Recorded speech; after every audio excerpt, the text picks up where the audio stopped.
Okay.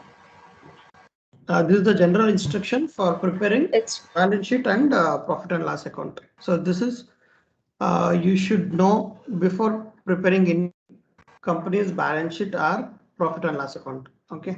So wherever there is an amendment, so here they highlighted. If you see shell, okay. If you see total income, they already highlighted and they given the reference number. See here there is a total. So all these things earlier it was turnover. Now they change it to total income. Here it was May. Now they change it to shell. Okay. So now, Vanita, you read one by one. I'll keep explaining once you finish points. Okay.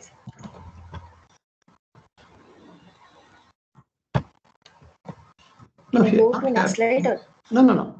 In the same ebook. Okay. Let's see. Once you finish, corresponding any amendment is there, you can come back to PPT and finish. Yeah, you can read the first point. First point, depending upon the total income of the company, the figures appearing in the financial statement. First point. Okay, first, where compliances with the requirement. Where compliance with the requirements of the Act, including accounting standards as applicable to companies, require any changes in treatment or disclosure, including addition, amendment, substitution, or deletion in the head or subhead, or any changes intercede in the financial statements or statement forming part thereof. The same shall be made and the requirements of this schedule shall stand modified accordingly.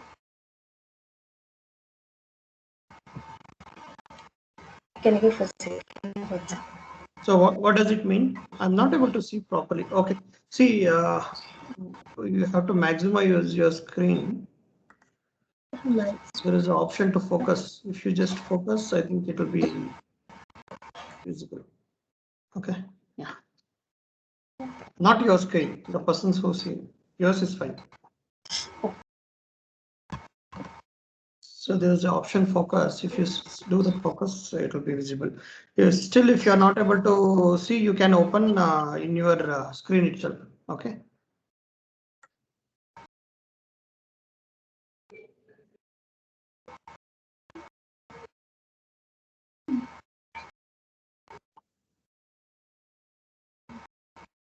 Okay. See, what does it say? Where any compliance is required of an act, including accounting standard as applicable to the companies, requires any changes in the treatment or disclosure, including addition, amendment, substitution, deletion in the heads or subheads, or any changes in the financial statement or the statement forming part thereof. Same shall be made, and the requirements of the schedule shall stand modified to accordingly. So if you take an example, if there is an accounting standard, it requires different disclosure, and Schedule 3 requires disclosure, different disclosure. Which will override? Read this question. Read this, and then which one you have to? Which one will override which? Additional disclosure. If there is a different disclosure required under according standards. So then you will follow Schedule 3 or according standard.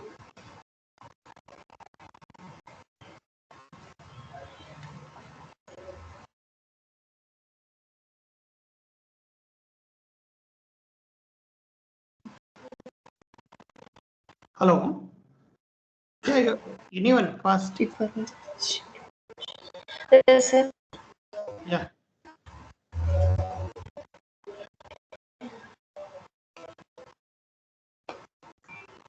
No, fast voluntarily.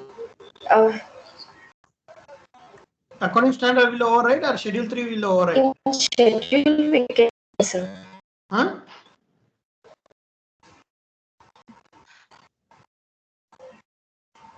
Which one? So everyone is able to hear me? We have hello. If any changes in accounting standard, that changes in accounting standard should override. Correct?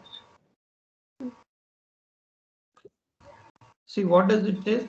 You can amend this schedule. See, last schedule shall stand modified to that extent. So schedule 3 will not override. Accounting standard and other requirement under Companies Act will override. So in your question, the MCQ, they may ask whether schedule 2 or schedule 3 will override or accounting standard will override. The answer should accounting standard. Clear? Clear? Yes, sir. Okay. Next, you can read the next. Second point, the disclosure requirements specified in the schedule or in addition and not in subsection of the disclosure requirement specified in the accounting standards prescribed in the Companies Act 2003. Additional disclosures specified in the accounting standards shall be made in the notes to account by way of additional statement unless required to be disclosed on the face of the financial statements. Similarly, all other disclosures as required by the Companies Act shall be made in the notes to accounts in addition to the requirement set out in this schedule. Okay. See, these disclosure, what they are specified in the schedule are in addition to accounting standard, are not substitution for the accounting standard. See, the accounting standard says 50 disclosure, schedule 3 says 10 disclosure. So you have to give 50 plus 10, 60 disclosure. And all this disclosure which they are stated in schedule 3 is not in substitution of accounting standard disclosure. It is in addition to what you supposed to disclose under accounting standard. So only when there is a conflict between accounting standard and schedule 3, then you have to modify schedule 3 and you have to go according to accounting standard. Clear? Third point, notes to account shall contain information in addition to that presented in the financial statements and shall provide where required a narrative description or disaggregations of the items recognized in those statements, and b, information about items that do not qualify for recognition in those statements. Second point, each item on the face of the balance sheet and statement of profit and loss shall be cross-referenced to any related information in the notes to accounts. In preparing the financial statements, including the notes to accounts, a balance shall be maintained between providing excessive details that may not assist users of financial statements and not providing important information as a result of too much aggregation. Okay. So notes to accounts containing information in addition to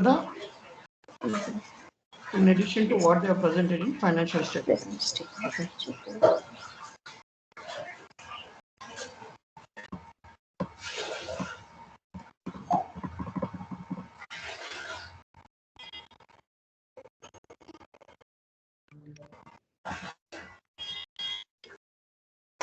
Excel. Yeah, Excel. Okay. Okay. As you know, first we will disclose. First notes to accounts will be of note 1. We'll disclose as per accounting standard 1 significant accounting policies which we are used in preparing financial statement. Is my voice is clear? Yes, sir. Others, is it clear? Yes, sir. Yes, sir. Okay. Yes, sir. Okay. So first is significant accounting policies, as you are already aware. If you come to balance sheet and P&L, when is the come to balance sheet and P&L? See, we have to give cross reference to each notes to accounts. So there's a requirement. See, revenue, you have to give notes to accounts. That information has to be cross referred, and the user of the financial statement should be in the position to see what is the revenue and corresponding note number 11, 12. So all this cross reference to the notes has to be given properly on the face of financial statement. So user will be in an easy position to refer the financial statement, and see overall object of the preparing financial statement is the users of the financial statement, bank, shareholders, whoever users of the financial statement, they should be able to understand in much better way and easy and simple way. So we have to provide proper cross-reference to the financial statements, and we have to give a user what is required. So if you see that note, it says you should not give too much information which is not relevant. At the same time, you should not hide or you should not abstain from giving information which is very important. So one formula is don't give excessive information which is not required, and at the same time, don't avoid giving information which is required. Okay, come back, Vanita, to ebook.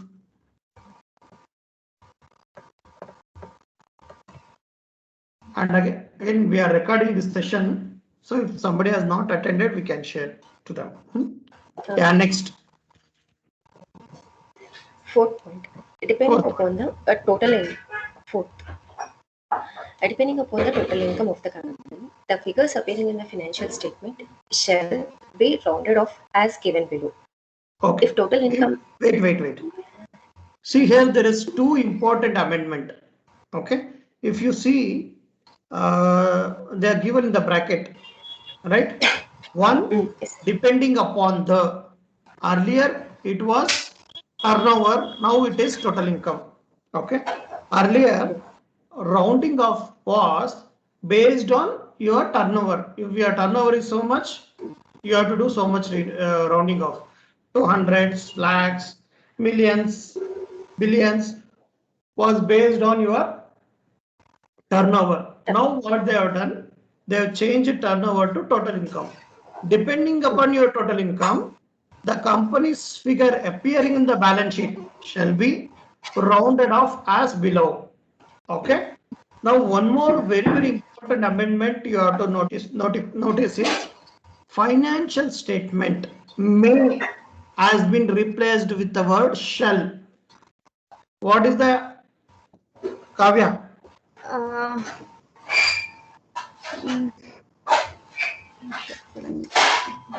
As The act use the word may, you have an option.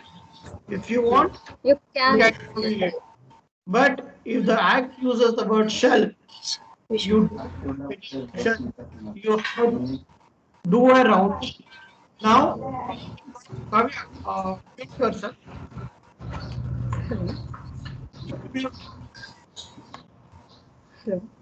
Kavya, mute. Mute ಮಾಡಿ ಕಾವ್ಯ.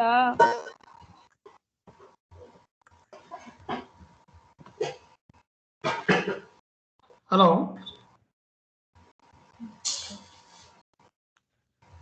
Yeah. Okay. Once you also mute. Whenever you read, you can unmute.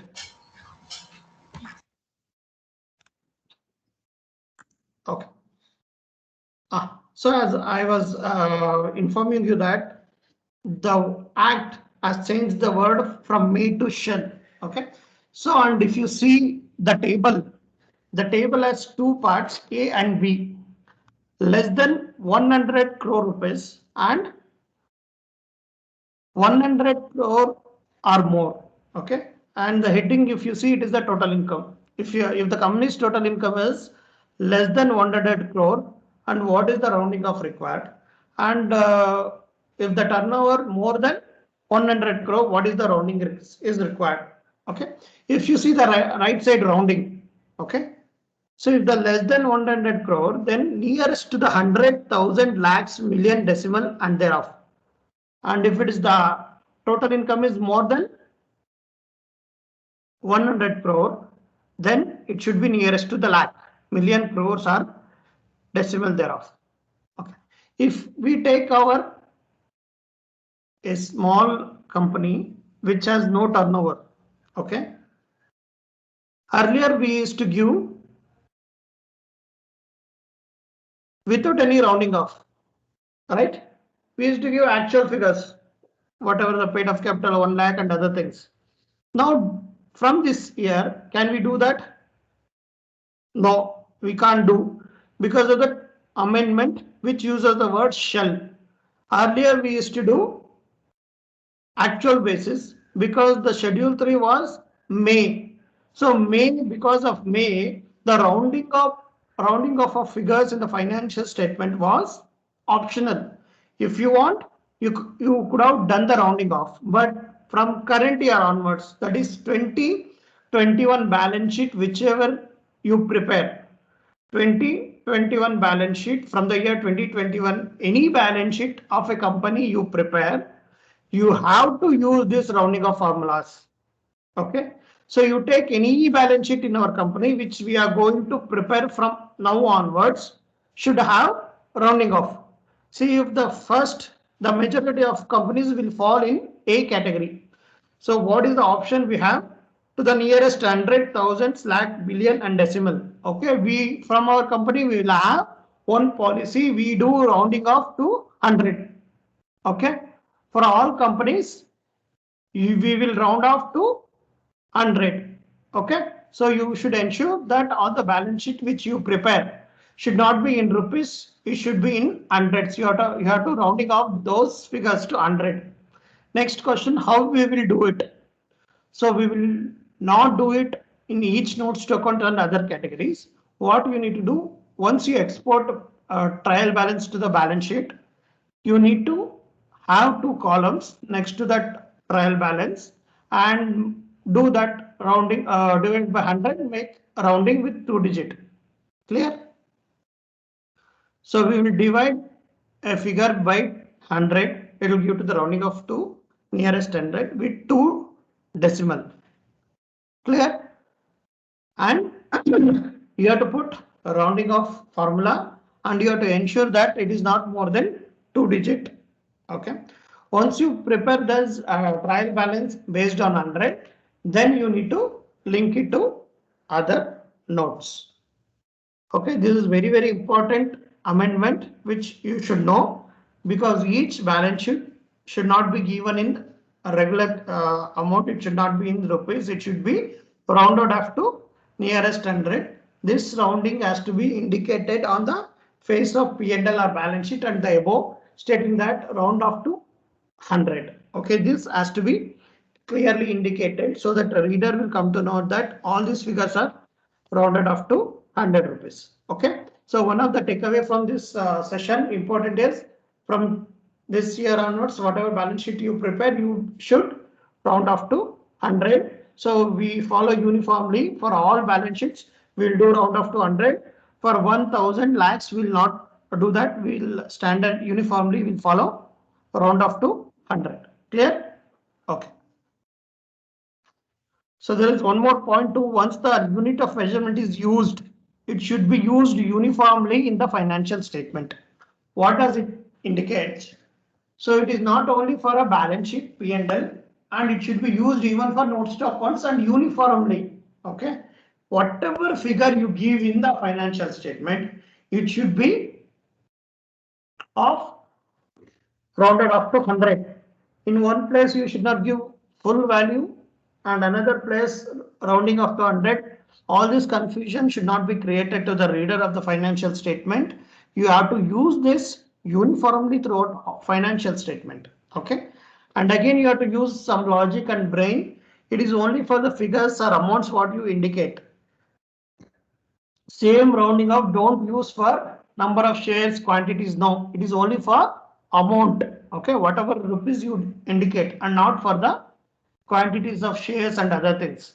Don't round off number of shares and other things. It's only for amount what you disclose in financial statement. If it is the number of shares and face value of shares, those things you have to disclose properly. Only the amount, TB items and notes to accounts and other related party disclosure, a transaction during the year, forex revenue during the year, expenditure in currency, all these things you have to round it up to nearest 100. Okay, and whatever rounding of formula you use, it should be used throughout the financial statement uniformly. In one place you cannot use 100 and another place you can't use 1,000. If you are using 100, you have to use 100 for entire financial statement uniformly throughout the financial statement. Clear? Okay. Vandita, next 5.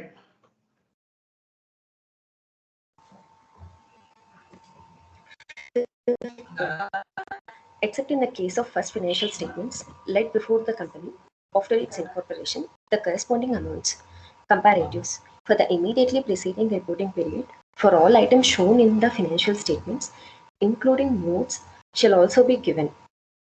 Okay. So what does it mean? Except first year. Why except first year? Because first year,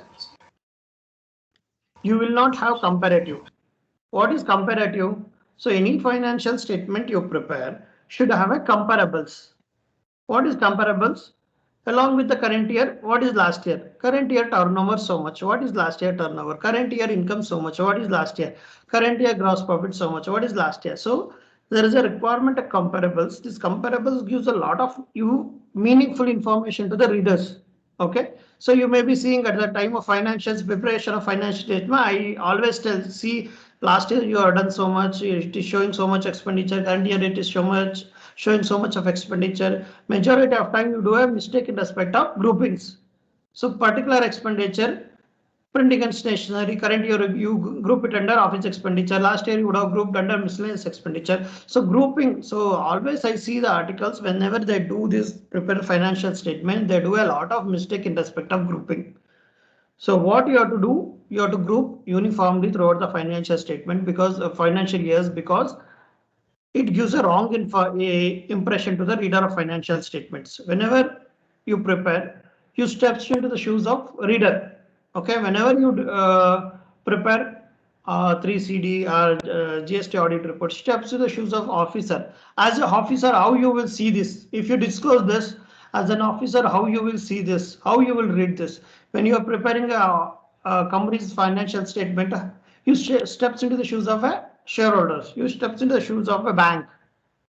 As a banker, when you are giving the loan, how you will feel? As a shareholder who is the real owner of the company, sees there is a lot of deviation from last year to current year, how they will feel.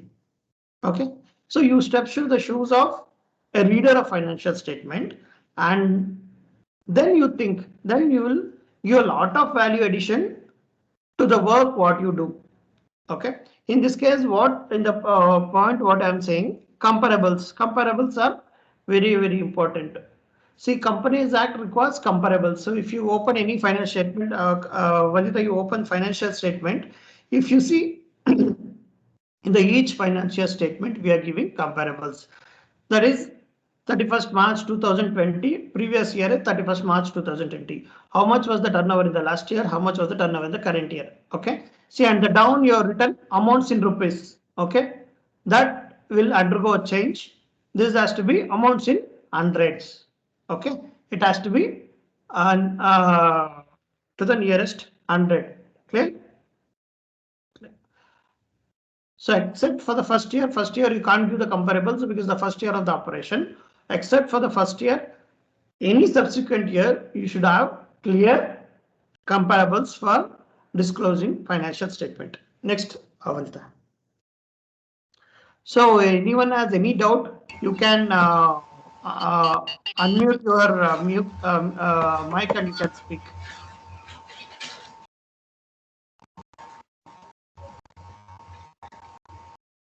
Sixth point. Yeah. For the purpose of this schedule, the terms used herein shall be as per the applicable accounting standards. Okay. No. See, very clear.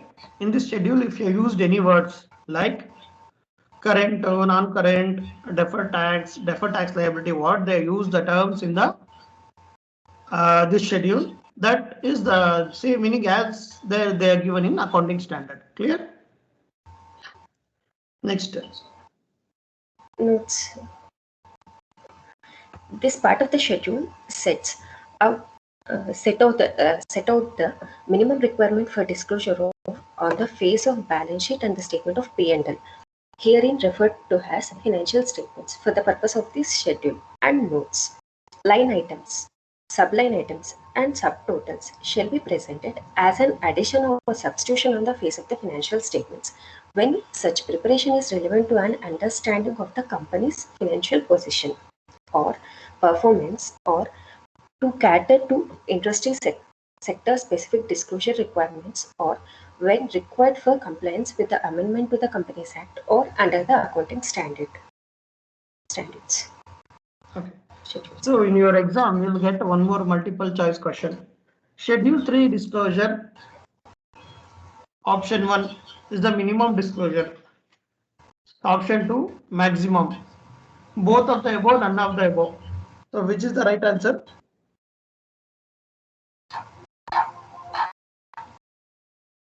Which is the right answer? Schedule 3. What they require is, Schedule 3 requirement is only minimum disclosure and not maximum disclosure. What Schedule 3 has given, it's a bare minimum disclosure that you have to provide. Okay. If you are providing more than that, it is good. But this is the bare minimum disclosure that you have to provide at any cost. Clear? Yeah. Next. Balance sheet format is this. Yeah, come down. You open this format, show this, and also compare with our Excel format. If anything is missing, we will add.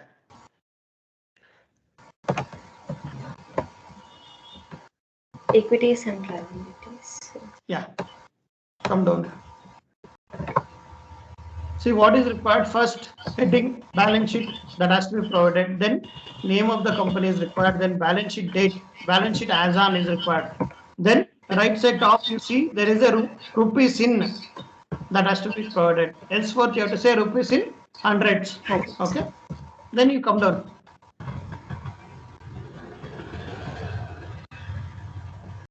Hello. Hello, sir. Yeah, come down. I think there is some problem with it is not coming down. No, sir. No.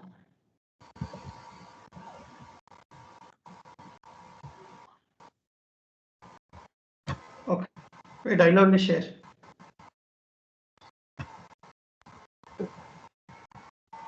Now it comes, sir. Is it visible now?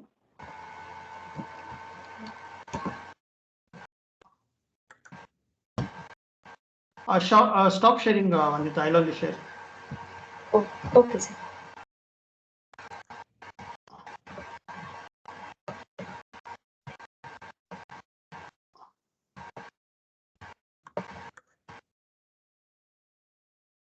Yeah.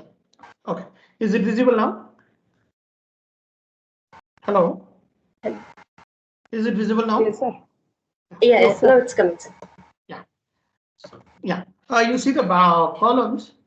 If you have seen our balance sheet format, it is exactly same.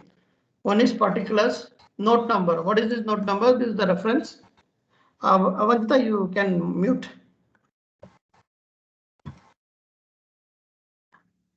Particulars, note number. Always first column should be at the end of the current reporting period. What is the current financials number has to be given in the first column. The last one is comparative, previous reporting period. What is the figures of the previous reporting period? So we are using the same format. So I'll also open one. Financial statements, we will cross verify. And if any thing is missing, you should note down, and this current year you need to incorporate all those items.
Okay, so first one is balance sheet. We'll go to balance sheet.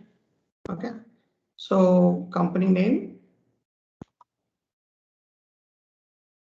So we have balance sheet heading. We are given company name, balance sheet. As at the year we are given. Rounding off we are not given because we are not done rounding off from next year onwards. So this point you have to be very careful in respect of rounding off. I don't want anyone coming without rounding off. Clear? So first is equity and liabilities. We have equity and liabilities under shareholders fund. Next subcategory shareholders fund. See, this is the Roman number 1. So this is the Roman number 1. Under this 1, see, if you see, this is the Roman numbers, serial numbers, subcategory, everything is as per the format. We are not changing any format, and also we should not change any format.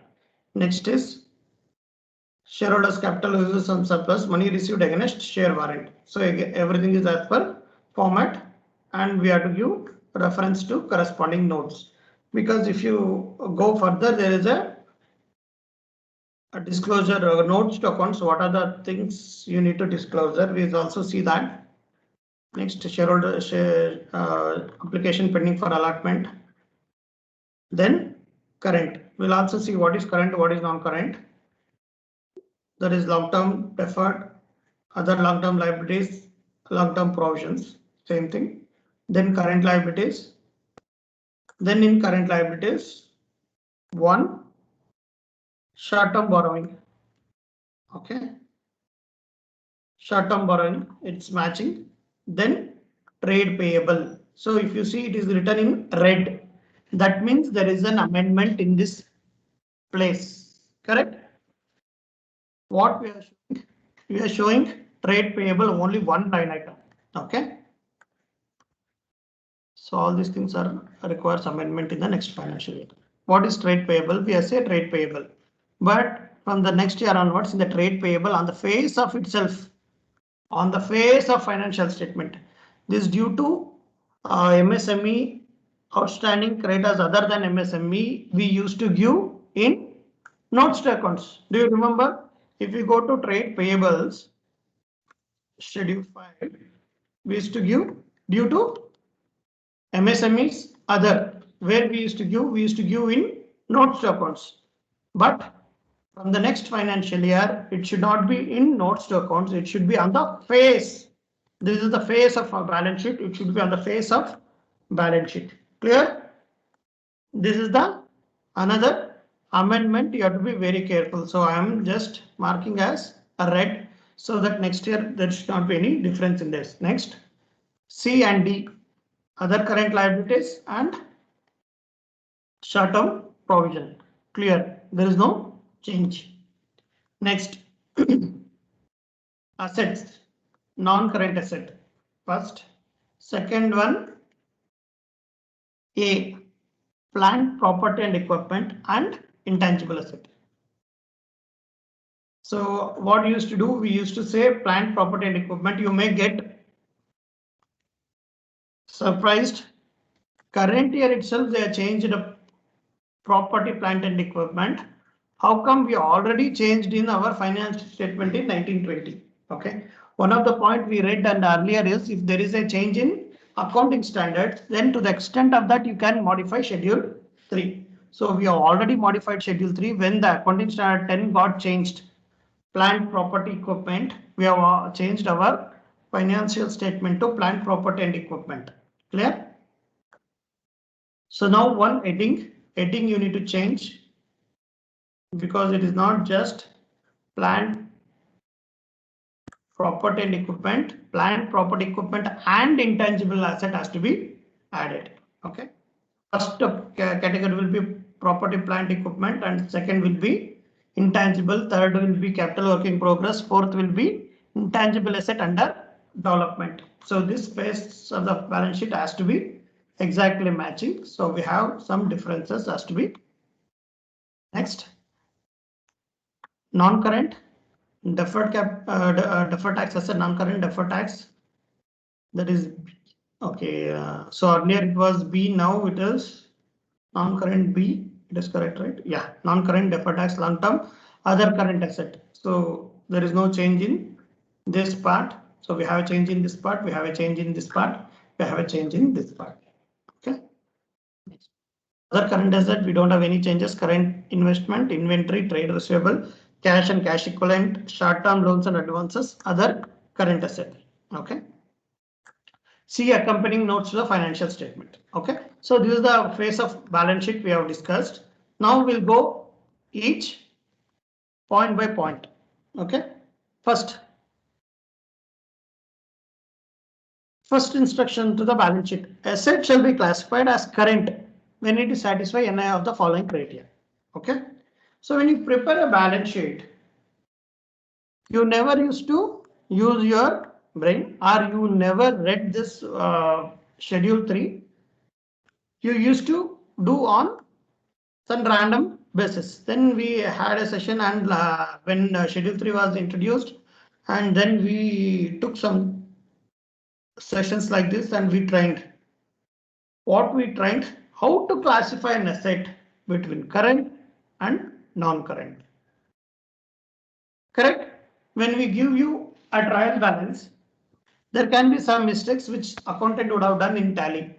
So you would have given tally as it is, but as an auditor, it is your responsibility to divide what is current, what is non-current. Okay.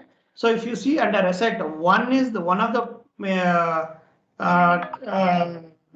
serial number, major serial number is current, non-current.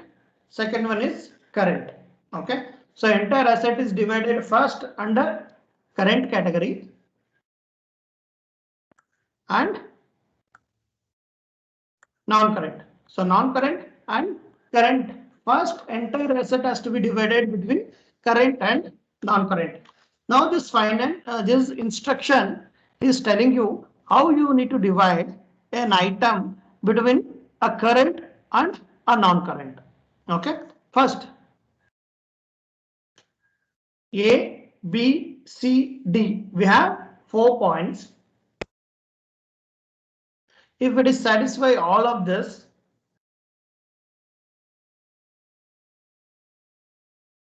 okay, when it satisfy any of this criteria A, B, C, D, then that asset will be called as non-current. Clear? Okay. An asset shall be classified as a current when it satisfy any of the following criteria. Any of this criteria it satisfies, then it becomes current. Okay. If it is not satisfied this, then it becomes non-current.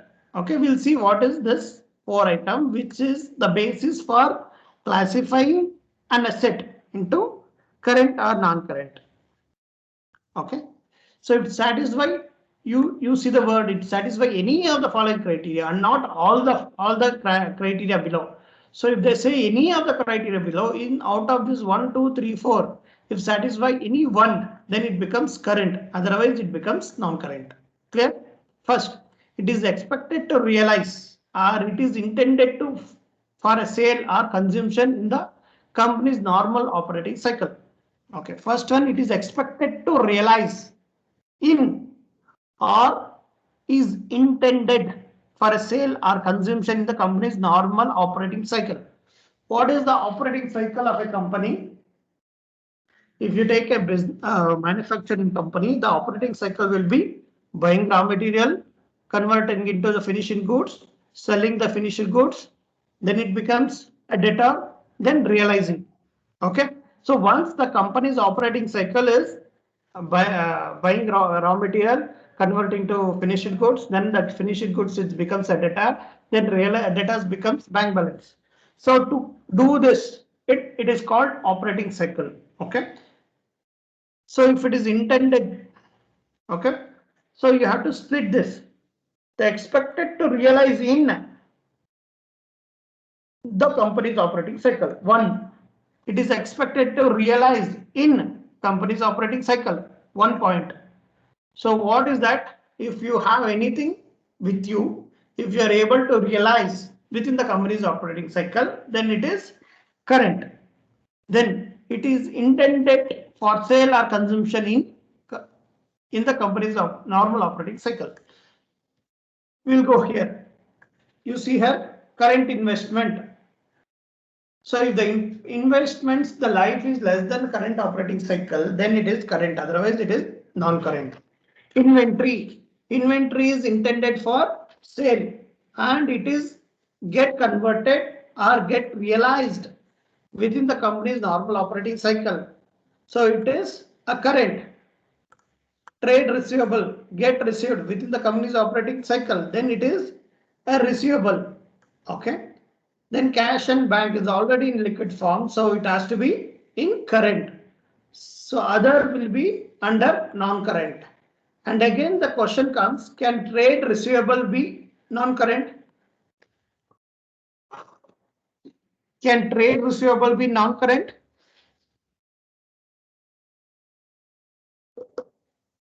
Okay, we'll take this question later after seeing all the criteria, then again we'll come back. Next. It is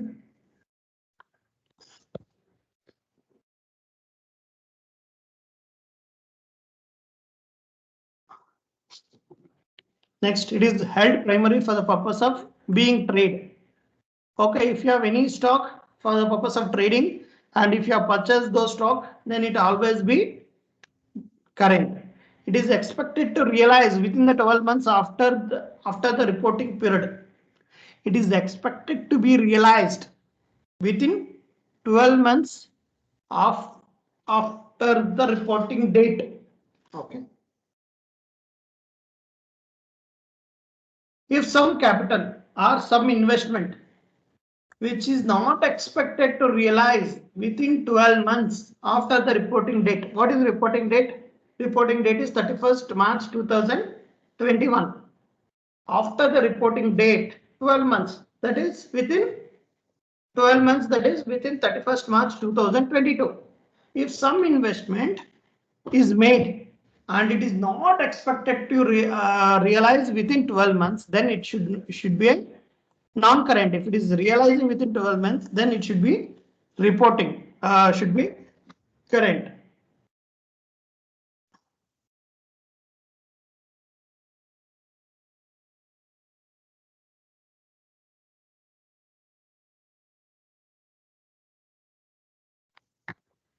Okay. Next, cash and cash equivalent analyze the restriction from being exchanged or used to settle a liability for at least 12 months after the reporting period. Okay. Next.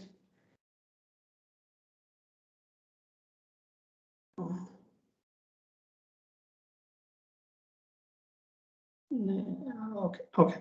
So cash and cash equivalent. So if you have FD which has a maturity period less than 12 months and more than 12 months also, if you have an option to realize, then it can be shown as a current.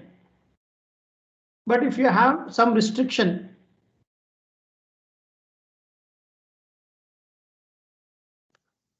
because of that, if you are not able to realize any asset or settled any liability for within 12 months, then it should be non-current. If you are there is no restriction, then it should be current. Okay, this is the 4 important points we should know for A, B, C, D to classify whether as a current or non-current. Okay. Next, 2 is a very important. An operating cycle is the time between. So why operating cycle is required? In the point 1, we have said if it is expected to realize or intended to sell or get consumed in the company's normal operating cycle. So company's normal operating cycle can be different for different industries. One industry may take 1 year to do one cycle. Manufacture, that is buying raw material, converting to finished goods, and again selling, and again data and realizing data. It may be 6 months for some company, 12 months for some company. So what they are saying in the operating cycle is the time between acquisition of asset for processing and their realization in cash. And realization in cash, till that you need to say it is an operating cycle and not just selling and keeping them under debtors. It should get realized in cash and cash equivalent. Okay. But where the normal operating cycle cannot be identified, it is assumed to be have duration of 12 months. So if you are doing an audit and that company's operating cycle you are not able to identify, then you have to assume that company's operating cycle is 12 months. Anything get realized within 12 months is the current. Anything will get realized after 12 months is what? Non-current. Okay. A liability, then we saw what is current asset, how it is getting classified as a current and non-current. Then next is liability that is getting classified and as current and non-current. Okay. Vanita, can you just read this and explain? I'll just have a cup of water and come back. Okay, sir. Third point. A liability shall be classified as current when it satisfies any of the following criteria. It is expected to be settled in the company's normal operating cycle. Second, it is held primarily for the purpose of being traded. It is third one. C. It is due to be settled within 12 months after the reporting date. Fourth, the company does not have any unconditional right to defer settlement of the liability for at least 12 months after the reporting date. The term of liability that could, at the option of the counterparty, result in its all other liabilities shall be classified as non-current.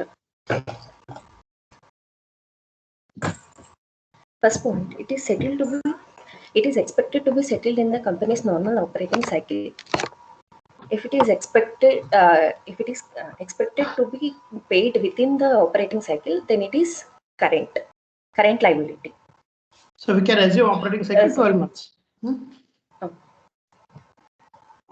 B point, it is held primarily for the purpose of being traded. We can assume trade payables. It is held primarily for the purpose of being traded. Third, it is due to settled within 12 months after the reporting date.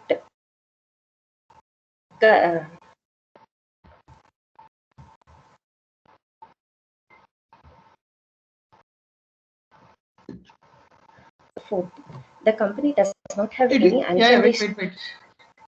It is due to be settled within 12 months after the 12 months after the reporting date.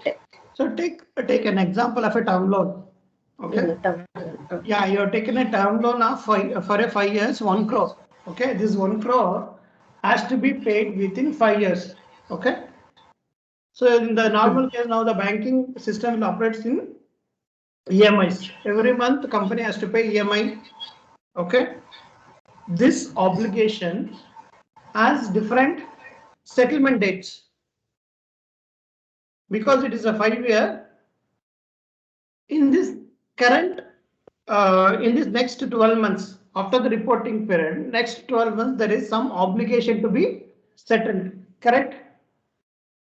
Okay, in this 5 years obligation, whatever you settle, whatever you are liable to settle in the 12 months period has to be treated as current liability, and more than 12 months has to be treated as non-current. Okay, all these classifications are very, very important while preparing financial statement.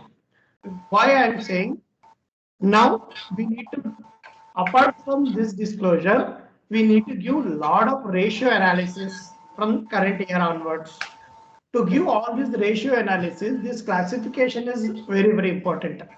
Vanita, you can mute Vanita. See, this classification between current and non-current becomes very, very important because, for example, you take a current ratio. How do you give a current ratio perfectly? If you are not classifying this current and non-current, then current ratio will become wrong. So you will not be able to give a proper current ratio unless you do a proper classification of this current and non-current. So that's why we are taking a lot of time and effort to explain what is current, what is not current. Okay. So in the clients, when you prepare a financial statement, you have to take a EMI schedule of the every loan. If it is the repayment obligation is more than 1 year, then you need to take a EMI and you need to identify how much liability, how much bank loan we are giving within 12 months. If you're paying a loan within 12 months, then it becomes a current. If it is more than 12 months, then it becomes non-current. Clear? Company does not have any unconditional right to defer. The company does not have unconditional right to defer the settlement of the liability for at least 12 months. If they have a right to defer that liability, it is not due, then it becomes non-current. If they don't have a right to defer unconditionally, then it becomes you have to pay within 12 months and it becomes current.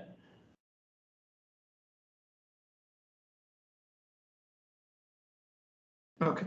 Then they say the terms of the liability that could, at the option of the counterparty, the result in settlement by issue of equity instrument do not affect the classification. So what they are saying, there may be convertible debenture. If the convertible debenture get converted into equity share at the option of the debenture holder. Okay. Even though that option is there, that will not affect your classification. If your debt is payable within 12 months, it should be current. If it is not payable within 12 months, it should be non-current. That's all. So all this conversion option, don't consider anything. How you will settle the liability is least important. Whether you have a liability to discharge within 12 months or not is very, very important. Okay. So other liabilities shall be classified as non-current. Clear? So first we checked what is the current assets, non-current asset. What is the operating cycle? Operating cycle is what is the operating cycle? We already explained. If you are not able to identify operating cycle, you assume that as 12 months. Then how the liability has to be classified between current and non-current. This current and non-current not only in asset, we have also in liabilities. Okay, we have current and non-current, but in asset we have only current and non-current. But in liability, apart from current and non-current, we have shareholders fund. Clear? Yeah, these two are the important classification that one should know when they draw a balance sheet. Okay. Next, fourth point. Okay. The receivable shall be classified as trade receivable if it is in respect of amount due on account of goods. So anyone else who has very good internet connectivity and less disturbance in the background who can read? Any other volunteers? So you can read and I can explain. Any other? Because for Vandita there is a lot of background noise and I think our bandwidth is also less. Anyone else? No? Vandita.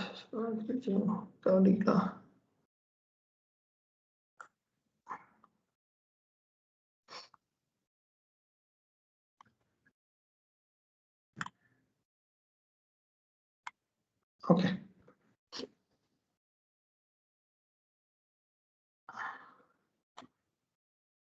I think everyone has a bandwidth issues. It's okay.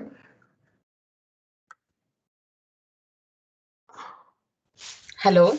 Yeah. Sir, name Justin. Yeah. Yeah. Okay. Good. A receivable shall be classified as a trade receivable if it is in the respect of the amount due on account of goods sold or services rendered in the normal course of business. Okay. Okay. So what is trade receivables? When you do a subgrouping, you should be very well aware. Trade receivable is not any amount that company has to receive. It is only those portion of the amount that the company has to receive because of goods sold or services rendered. Okay. So you have to receive X amount because you sold goods, because you rendered a service. If any amount is due from that party, that alone you should classify as a trade receivable. Okay. Next question comes. I have received an advance for supply. Can I net off? The answer is no. You have to show that as advance received and you should not be reduced from trade receivable. So there is a lot of grouping error that you people are doing. Some we observe and due to the end moment we may ignore and close it. But as far as possible, you have to adhere to schedule 3 for any disclosure. Okay. So what is trade receivable? Trade receivable amount due on account of goods sold or service rendered. That's all. Not more than that. You should not include anything else into the trade receivable. Can I include TDS? All these things? No. Okay. So if it is due from a customer, okay, then only you include in trade receivable. Next slide.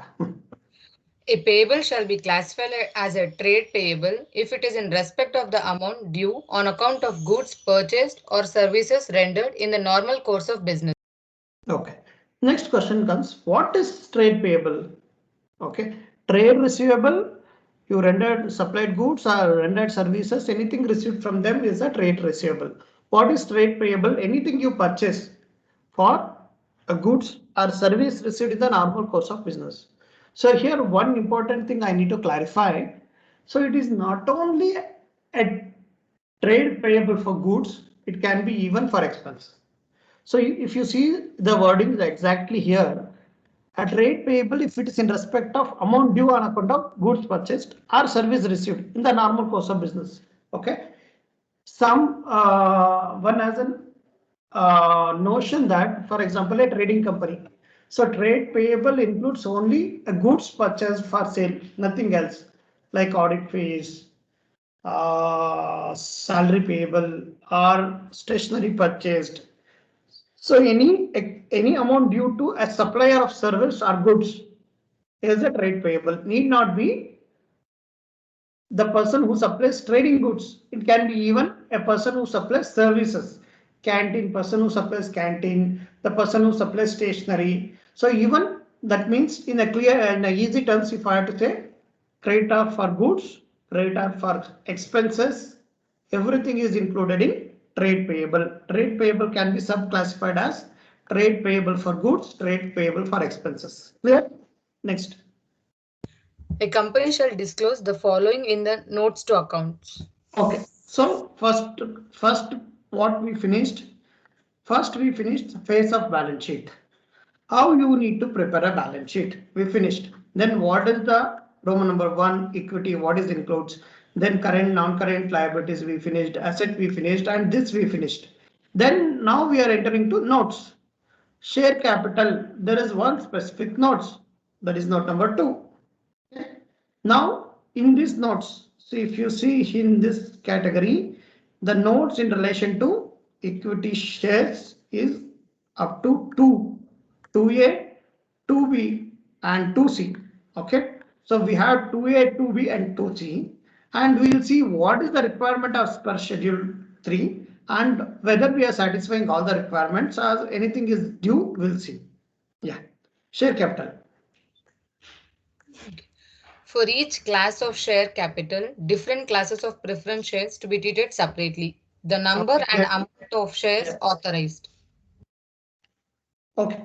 So first point, each class of share capital has to be disclosed separately.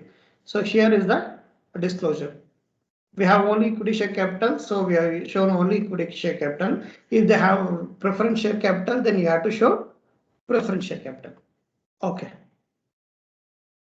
The number of shares issued, subscribed and fully paid, and subscribed but not fully paid. Yeah. Number of share issued, subscribed, fully paid. Okay. Okay. First part is number of shares and amount of authorized. Okay. So if you see authorized capital, number of shares, 1 lakh equity shares of 10 each, the amount. So we should disclose the amount, we should disclose the units, right? So we are taken care. A, the number of share issued, subscribed, paid up, fully sold, not paid. So second, issued, subscribed and paid up. We are not shown not paid because this is equal to this is, that means there is no not paid. Okay, par value per share. Okay. So if you see everywhere we are disclosed 10 each, 10 each, 10 each. This is the par value per share. That is also we disclosed. So A, B, C we are taken care. Okay. Next D. A reconciliation of the number of shares outstanding at the beginning and at the end of the reporting period. So we come to note 2A.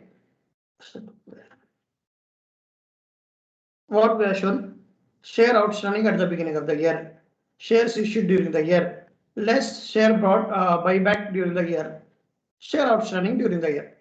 Okay, so we have disclosed. Next point also. Next. The rights, preferences, and restrictions attaching to each class of shares, including restriction on the distribution of dividends and repayment of capital. Okay, if any shares has any restriction in respect of dividend, repayment of capital, if if the investment is from outside India and there is a repatriation restrictions, for example, the foreign company has invested a shares in Indian company and as per RBI permission, this capital what they have invested in India should not be repatriated for next 30 years. So that can be a restriction in respect of repatriation of capital. If there is any such restriction, has to be disclosed in this financial statement. If you see right preference restriction attached to the share, that is not number 2C of our. The company has only one class of equity share having paid value, and each share has eligible for one vote. Okay, and we can improvise this disclosure, and none of the shares has any restriction in respect of repatriation and dividend payment as can be added to increase the disclosure. Okay. Okay, we can add this. Okay, I'll just paste it here. So this improvisation we can do this here. Then I'll just mark red. Okay. Yeah. Next. Shares in respect of each class in the company held by its holding company or its ultimate holding company, including shares held by or by subsidiaries or associates of the holding company or the ultimate holding companies in aggregate. Okay. So if the company is a subsidiary company, then what you need to show? This company is not a subsidiary company, so we are not disclosed that. If it is a subsidiary company, then what you have to disclose? Shares in respect of each class in the company held by, how much it is held by holding company, how much it is held by subsidiaries or associates of holding company or ultimate holding company in aggregate has to be disclosed. Next. Shares in the company held by each shareholder holding more than 5%, shares specifying the number of shares held. So if the Companies Act requires the shareholder having more than 5%. Come and see here. Here there is only about 2 shareholders. We are shown each of them has 50%. So if the shareholders holding is more than 5%, then you have to give all the list of shareholders in this list. Okay. Shares in the company held by each, okay, that is done. Shares reserved for issue under options and contracts, commitments for the sale of shares, disinvestment, including the terms and amounts. Okay. The share reserved for issue under options. Okay. It can be option for converting debentures into equity shares or a contracts or commitments. If you have given such a big project to someone with a commitment to issue shares at so and so price, all these things, if anything is there, has to be reported. If there is a convertible debenture, again there will be a requirement of diluting EPS and EPS. All these things has to be reported. Okay, next. For the period of 5 years immediately preceding the date as at which balance sheet is prepared. Aggregate number and class of shares allotted as fully paid up pursuant to contracts without payment being received in cash. Aggregate number and class of shares allotted as fully paid up by way of bonus shares. Aggregate number and class of shares bought back. Okay. So these are the disclosure which is required based on the transaction. You have done some transaction. If you have done the transaction, then you need to report in next 5 balance sheets. For example, what is that? Issued share, that is ordinary, but if you are issued share, not for cash, for some services, you purchased a building by issuing a shares, and if you are issued a bonus shares and you bought back some shares, these are the three categories. If you have done any of this, then it is not only in the financial statement. Normally what we'll do 2021. If anything happens in 2021, we'll disclose. But these three are the special category disclosure required. If this happened in any of the last five balance sheet period, then you need to disclose this. Clear? Yeah. Terms of any securities convertible into equity at the preference shares issued along with earliest date of conversion in descending order starting from the farthest such date. Okay. So if it is a convertible preference shares or this thing has been issued, then it should be reported in ascending order from the it should be in earliest date of conversion, which is getting converted early has to be shown first. Then in the same order, you need to disclose all these things. Okay. Next. Calls unpaid showing calls unpaid showing aggregate value of calls unpaid by directors and officers. Forfeited shares amount originally paid up. Okay. Next, calls. Call at application money, then call 1, call 2, call 3. The share capital need not be paid at once. If the company want, they can call the share capital at different calls. Once they call, it is a due for payment. If anything is unpaid out of the call, specifically they have to show how much is unpaid from directors and officers and how much from others. Then what you need to disclose? You need to disclose forfeited shares. If the calls are not paid in time, then those shares can be forfeited and it can be issued to someone else. And if there is any forfeited shares and the amount received from forfeited shares has to be disclosed separately. Okay. Next. A company shall disclose shareholding of promoters as below. See, this is the 14 inserted by Companies Amendment effect from 1/4/2021. So this is the new amendment. So because of this,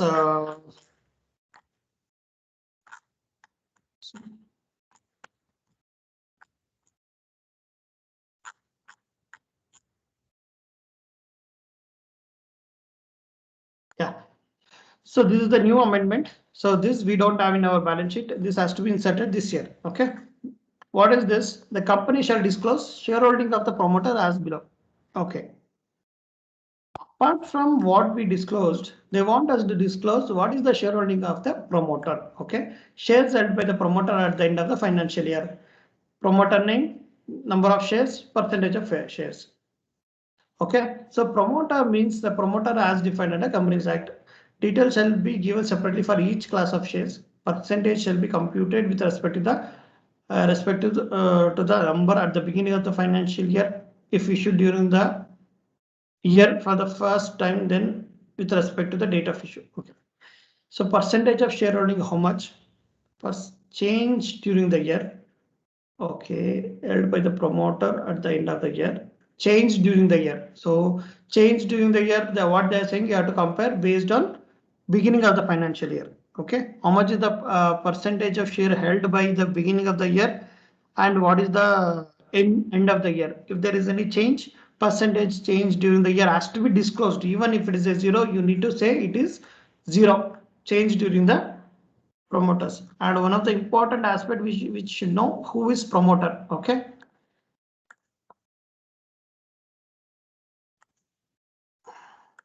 So we'll go to Companies Act and see who is promoter.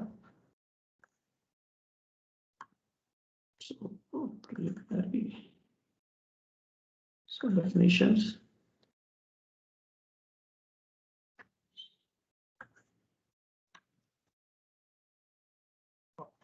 So subsection 69 says promoter. Yeah, read it. Promoter means a person who has been named as such in a prospectus or is identified by the company in the annual return referred to in subsection 92, or who has control over the affairs of the company directly or indirectly, whether as a shareholder, director or otherwise, or in accordance with whose advice, directions or instructions the board of directors of the company is accustomed to act. Okay. So we'll take one by one. First, whose name is mentioned in the prospectus. Okay. So the new company, in the prospectus, they have to say those are the promoters, then they will be regarded as a promoter of the company. Next, company annual return, that is, we'll prepare annual return, right, for a company. So in that company, you have to say who is promoter shareholding, all these things has to be reported. Once you report someone as promoter, then they become a promoter. Okay. Then who control over the company directly or indirectly as a director and other things, are shareholder or director otherwise. Next question, if the director don't see anything, you consider them as a promoter. If he is a director, then he is a promoter. And in accordance with the advice, the board of directors are accustomed to work. So they want to include, for example, in Infosys, Nayan Murthy is not in board, but board of directors will obey because he was the senior most person of the company. So he becomes a promoter. You otherwise also he is the promoter in original name, but if you ignore that, because of this definition also, he becomes a promoter. Okay. In a private limited company, 99.9% every person will becomes a promoter unless a employee given a shares for his efforts, like ESOP. If the employee has taken ESOP in one of our client, they issued a share to his employee as a perquisite. Okay, he will not become a promoter because he is an employee and he got this shares. So only exclude those kind of a situation. Otherwise, in a private limited company, 95% of places you can assume that a person is a promoter. If you have any confusion in respect of the promoter, whether a particular person is a promoter or not, first go through the definition, understand who is the promoter as per Companies Act, try to classify. If you still have a doubt, you can speak to the concerned partner and then take a call whether to classify a particular person as a promoter or not. Next. Clear? So this table we need to insert this here. Clear? So we will have after 2C, note 2C, we will have note 2D.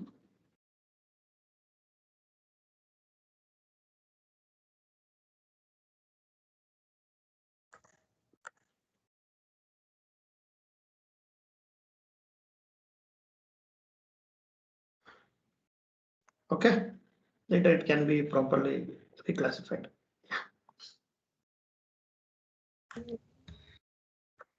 Okay, so we have finished share capital, then we'll enter reserves and plus.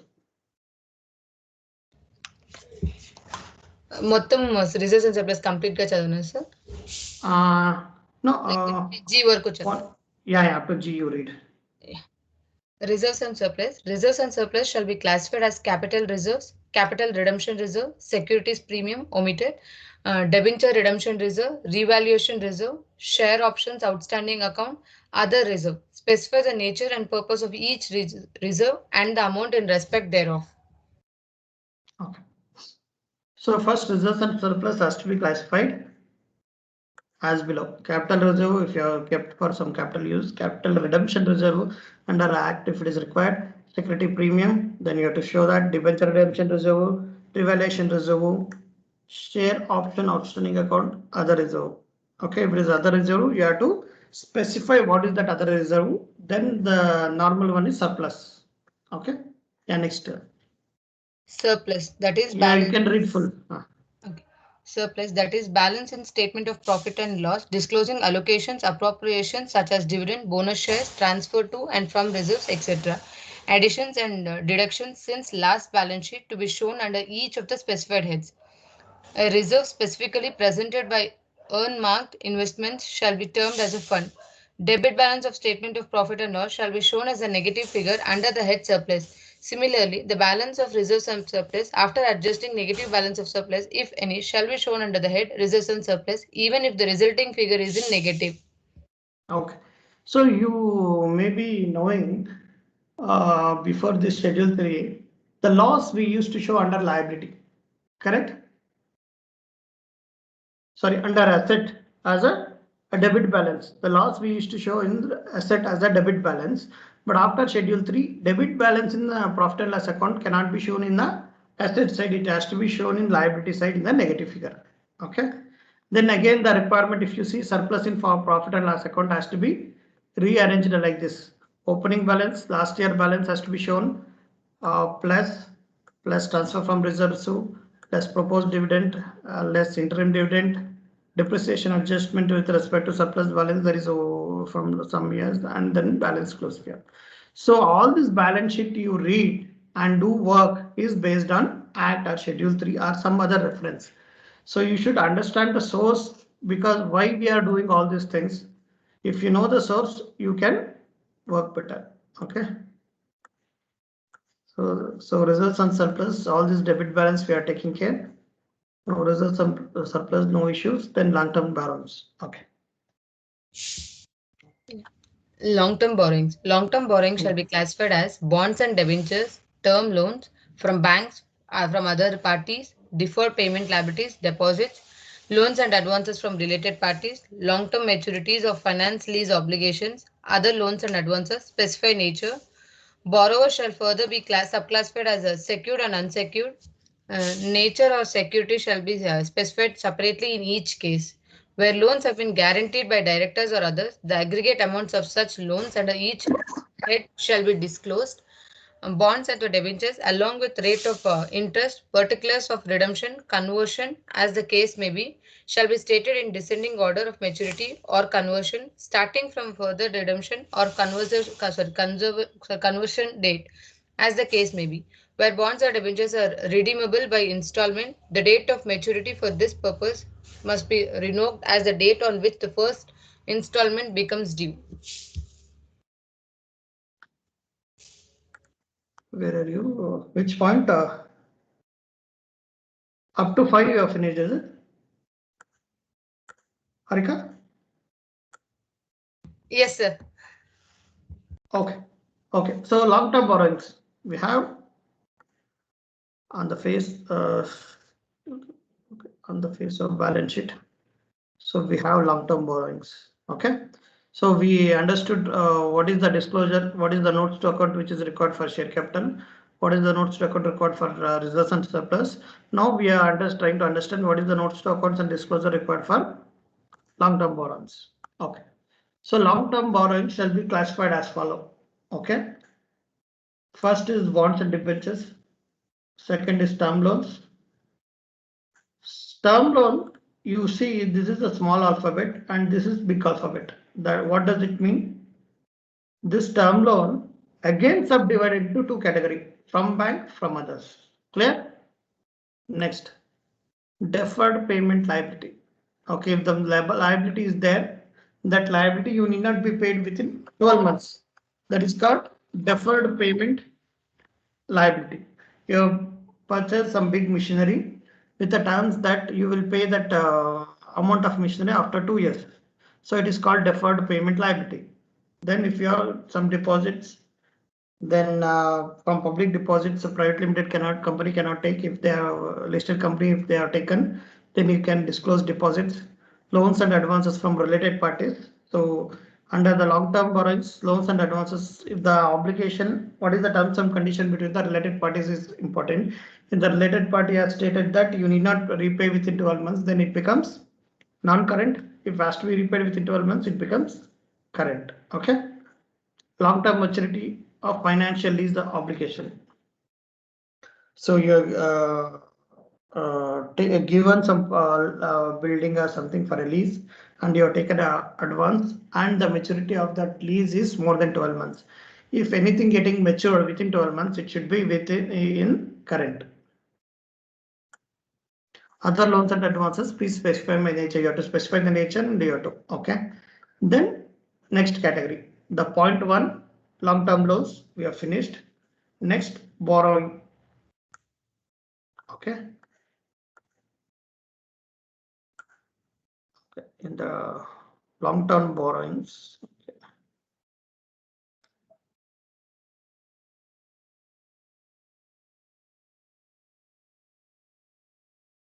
Okay. See here, the long-term has to be first from whom you have taken the loan. Based on that, you have to classify like this. Next, the same amount again you have to reclassify whether it is secured or unsecured, and nature of security and shall be specified separately in each class. If you, I think this company doesn't have any long-term loans. If you have taken any loan from banks, related parties, and any financial institutions, so what is required is you need to show whether it is secured or unsecured. If it is a secured, what is the nature of security is given, has to be specifically stated for each category of loan. When the loans have been guaranteed by the director or other thing, then aggregate amount of such loan under each head shall be disclosed. Okay, where any loan has been guaranteed by a director or others, the aggregate amount of such loan under each head of shall be disclosed. So in this, I think some places we are not disclosing properly for some clients. So now this year you have to be very careful. If a director has given guarantee, okay, the director has given 99%. Nowadays bank is not giving any loan without director's guarantee. 100% in every loan which is unsecured, or even though if it is secured, they will take guarantee. So you have to inquire any term loans with the bank. You have to inquire how much guarantee the director has given for this loan, and same has to be disclosed. Okay. Next, bonds and debentures. So this will be very less. So rate of interest, what you are paying for the loan, or the redemption, conversion criteria, all these things has to be disclosed. We'll skip. So particulars of redemption, bonds and debentures. Okay, terms of repayment of loan on the other shall be stated. Okay, so if you have taken a term loan, then you have to state the terms of repayment, whether it is to be paid on demand. If it is a OD, it has to be paid on demand. If it is term loan, then based on the year for which the bank has given the term loan, you have to specify how much is the monthly EMI, whether you have to pay EMI so much every month plus interest, all these terms of repayment. You have to take a sanction letter from the bank. You see everything, and then you need to disclose in the balance sheet. Okay, next, amount of contingent.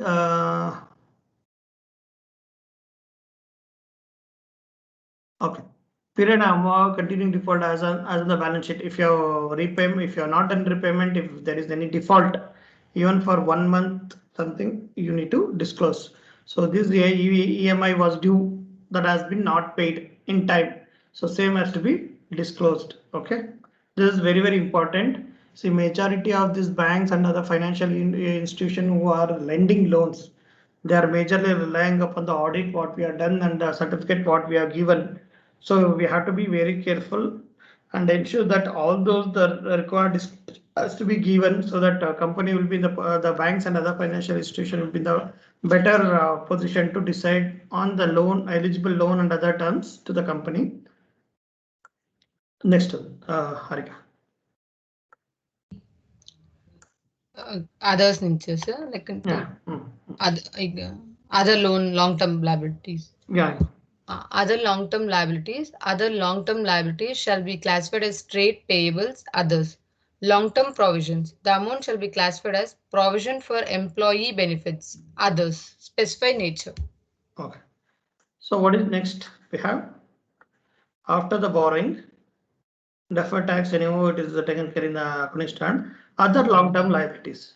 What is this other long-term liabilities and what you have to disclose? They are given. The other long-term liabilities shall be classified as trade payable. I told you the long-term, the current and non-current, there can be trade payable. For example, you have purchased a big machinery and the repayment obligation is after 2 years. It may be 1 crore and you have negotiated from the supplier stating that you will pay 50% of the amount. That is 50 lakhs after 2 years.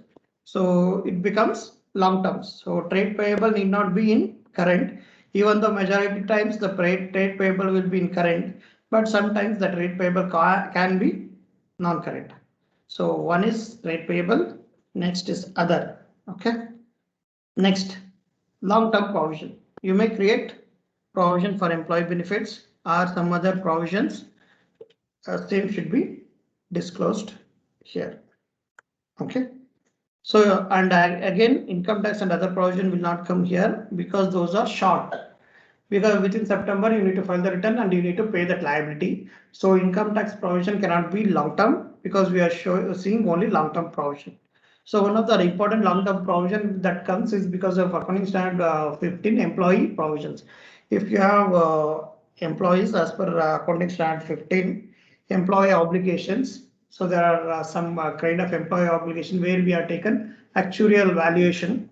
Once you take actuarial valuation, the actuarial valuator will give the obligation stating how much you have to create a provision for employees that includes short-term provision and long-term provisions. Okay, so if it is a long-term employee provision has to be classified under this category. Next,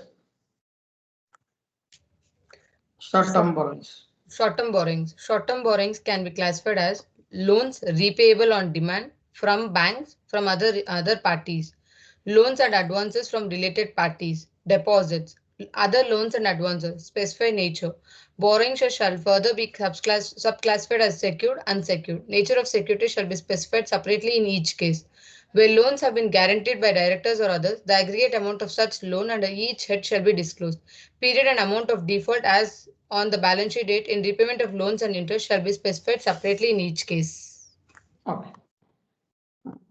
So next we'll come to short-term borrowing. So the disclosure is same as almost long-term borrowings.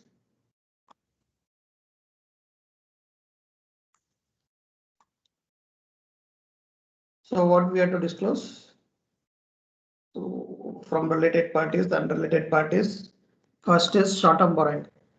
A will take A, that is small a, loan repayable on demand. That is OD term overdraft facility as cash credit account. If the repayable is on demand, then you have to take it as a current liability and you have to subdivide from banks and other. Then others should not include related parties because we have a specific category that is loans and advances from related parties. All the shareholders and directors loan should be disclosed here. Then deposits, other loans and advance nature specified. Okay. So again, this borrowing has to be subdivided as secured, unsecured. So if the loans are guaranteed by the directors, you have to mention how much they have guaranteed. Period and amount of default as on the date of balance sheet has to be specified properly. Okay, next. And whatever it is agreed, it is a amendment in the this year. We have to be very careful. Okay.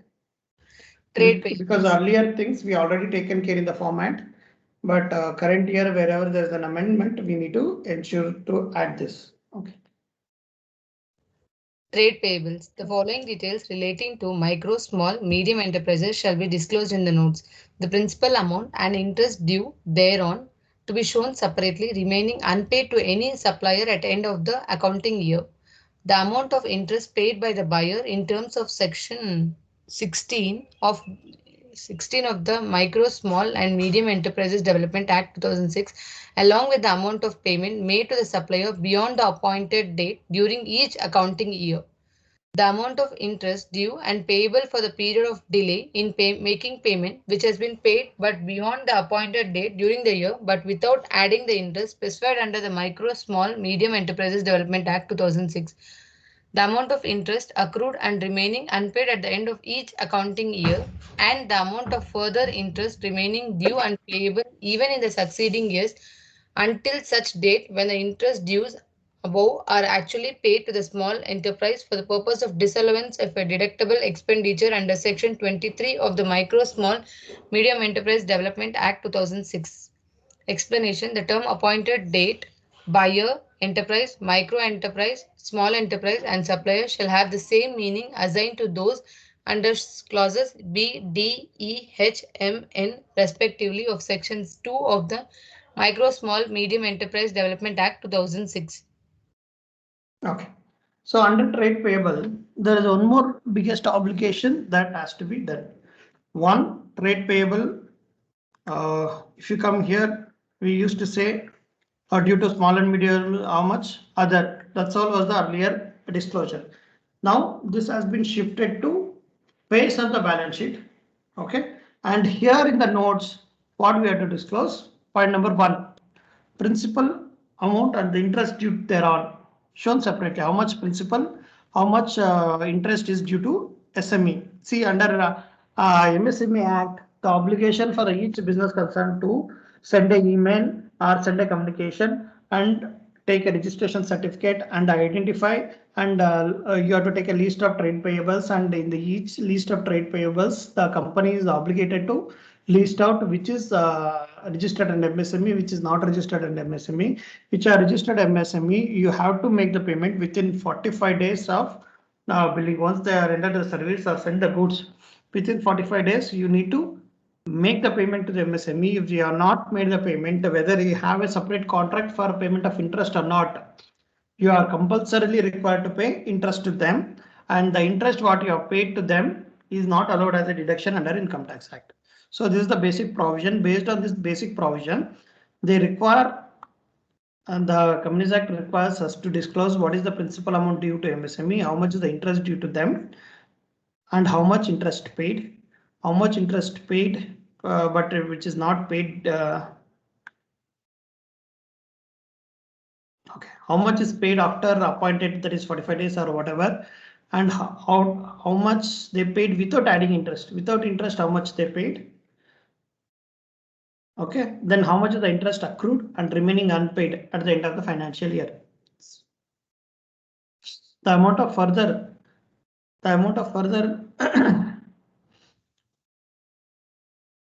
okay, so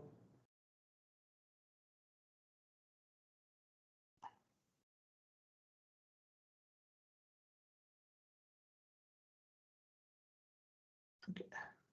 So how much is disallowed as per MSME Act, because which is paid and payable accounted in the books of accounts has to be disclosed separately.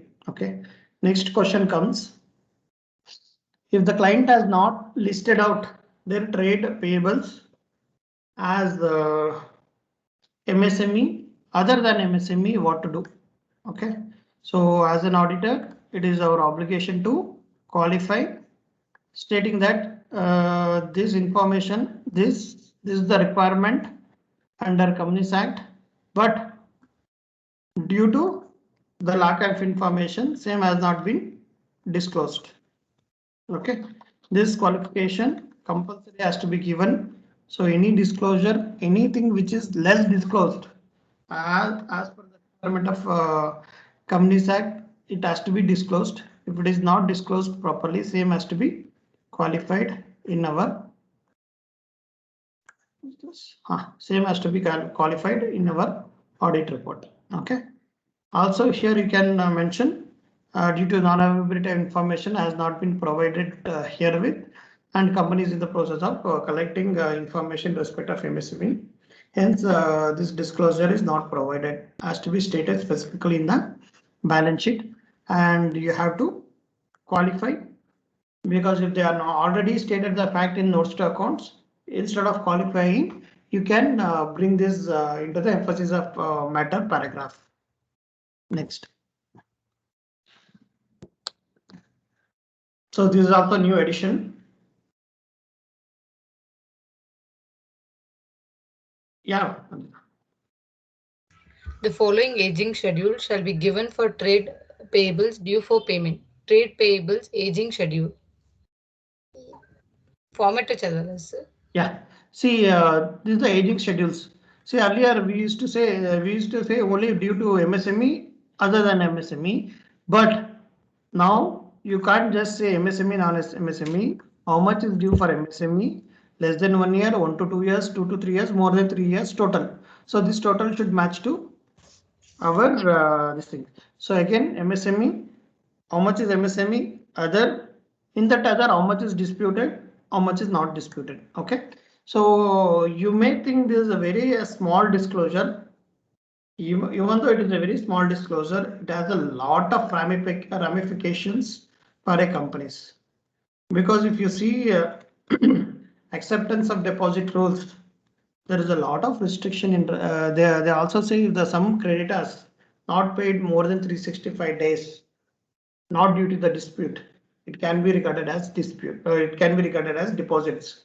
So if anything is coming in column number 2, 3 or 4 has to be very carefully analyzed, and we have to see how deposit rules apply and what are the exception to this and how you can safeguard your reporting. And if something is deposited and you have to report properly as a deposit, and again we need to qualify to that extent.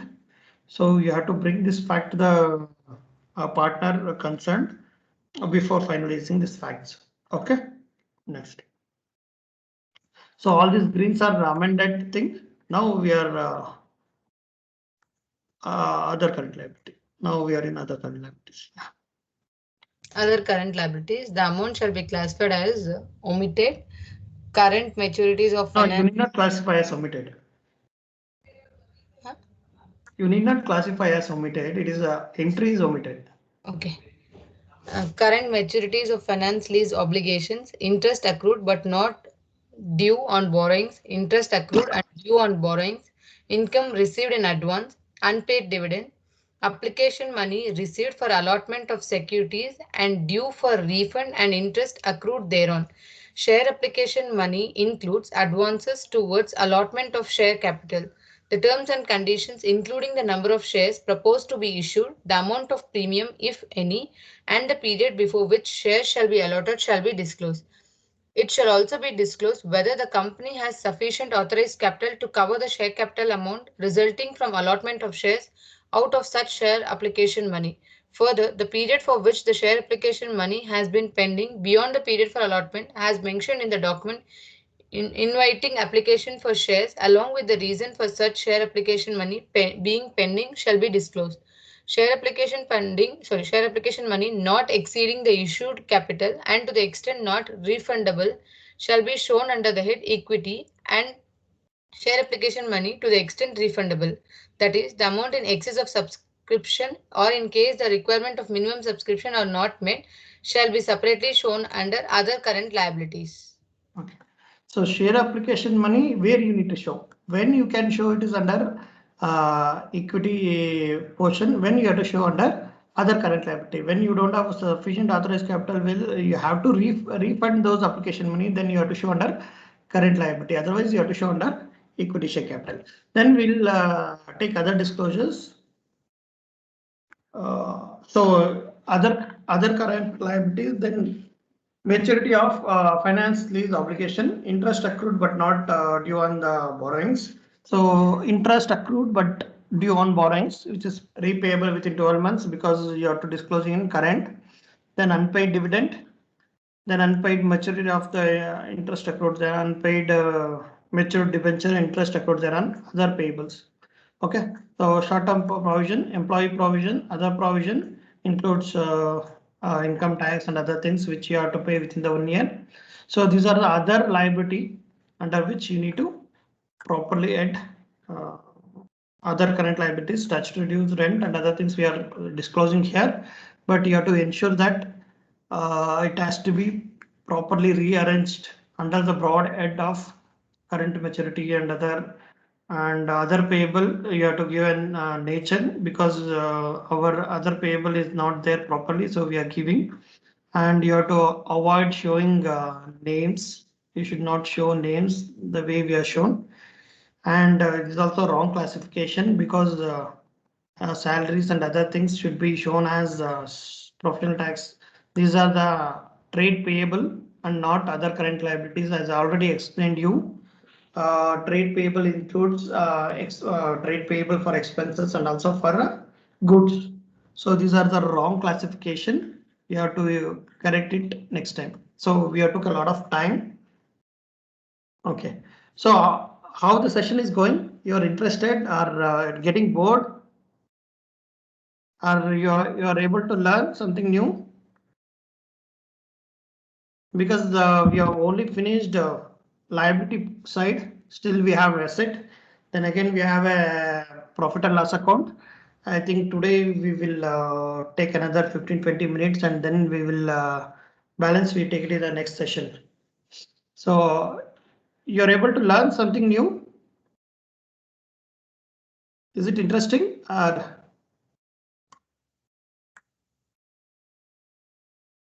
Is it getting bored?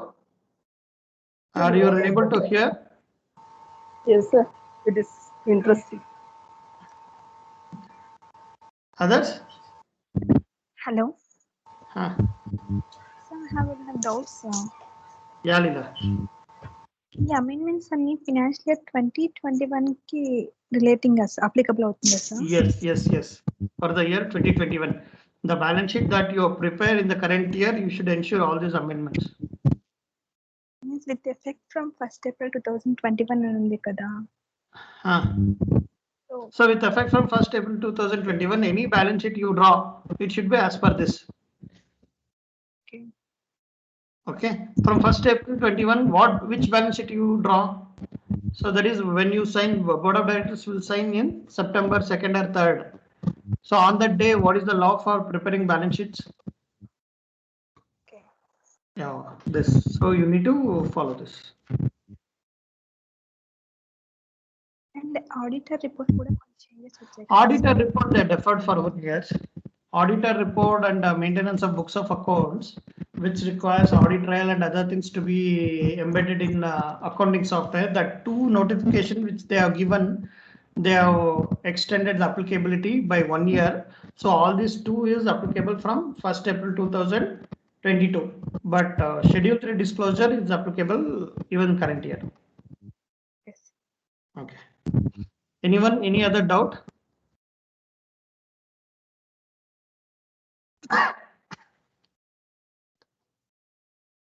Nothing? So others just logged in and sleeping?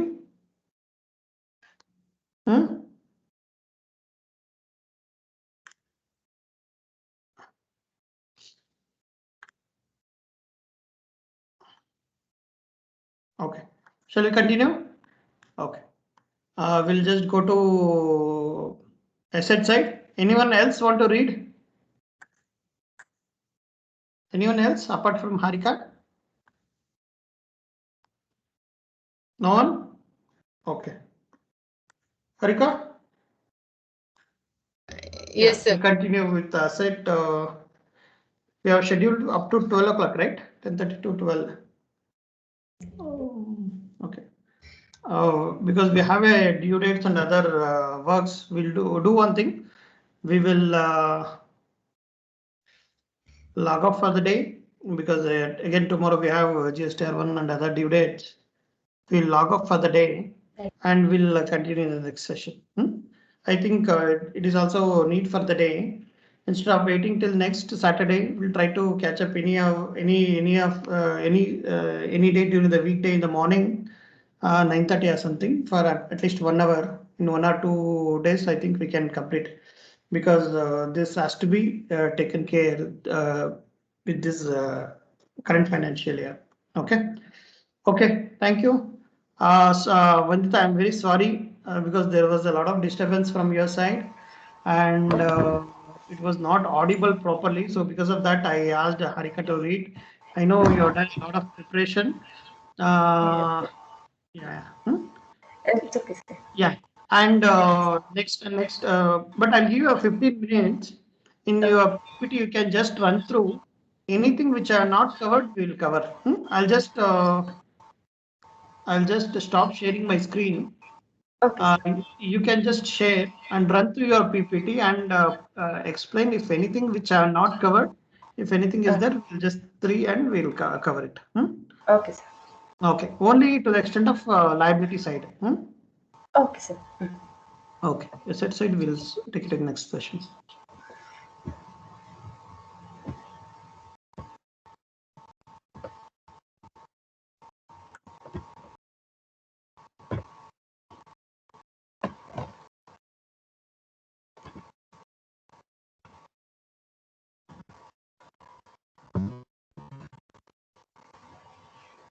This is a rename. Disclosure of promoter shareholding format. And current liabilities of long-term borrowings. Hello? Yeah, continue. So whether we must anything, you can come from beginning. Yeah, So trade payable, this table we have covered. Trade payable, this was provided. And current maturities of long-term borrowings, it should be omitted from other current liabilities. And security deposits. Okay. 7 point. Security deposits from long-term advances was omitted and it was moved to other non-current asset. Okay. Okay. And trade receivables, I think. From here, assets. Go back. What we have missed? Deposits. There was one. Security deposits from long-term loans and advances. Okay. Security deposit from the head, the long-term loans and advances. The long-term loans advances. Okay. Has been moved to other. This is again under assets, no? Other non. Okay. Yes. Yeah. Okay. Liability, everything we have covered, right? Then this is security Yes. deposit is advance. There is assets. Go back previous slides. Just check if everything we have covered, then we can close. Trade payables, this format is discussed. Yeah. Correct. And current maturities of long-term borrowings. Move to short-term borrowings. Okay. Current maturity of long-term borrowing, it's very, very important. Wherever there is a taken a lot of loans by the companies, you need to ensure that short-term borrowing. Okay. Okay. Fine. And third one, promoter shareholding formats. Yeah. Okay. And Okay. this is tangible asset. Come back. Previous slide. See, changes during the year, whether this change has to be given each promoter wise or entire promoter shareholding. See, in your format, you said for each promoter what is the share change, but according to me, it should be for entire promoter shareholding. How much is the promoter shareholding? How much is the others? See, if you go to there percentage of total shares you have to give, but percentage of change during the year for entire shareholding. The previous year and current year was 3. Okay, changes during the year. Okay, no, it is not correct for percentage of shareholding. Okay, you are given here. Okay, percentage of shareholding, but changes during the year it should be for entire company. How much is the promoter shareholding? Whether is 100% held by promoters or 80% held by promoters, and whether it is changed from last year to current year. Okay. The last year, current year comparison, I haven't given that. If I give that, it is easy to understand. Okay, fine. And tangible asset renewed. Okay, these are the assets we'll discuss in the next session. You have this PPT, we'll also discuss this. Okay, sir. Okay. This is the first one. Okay, thank you everyone. Bye. Thanks, Vadita, for your efforts. Okay, fine.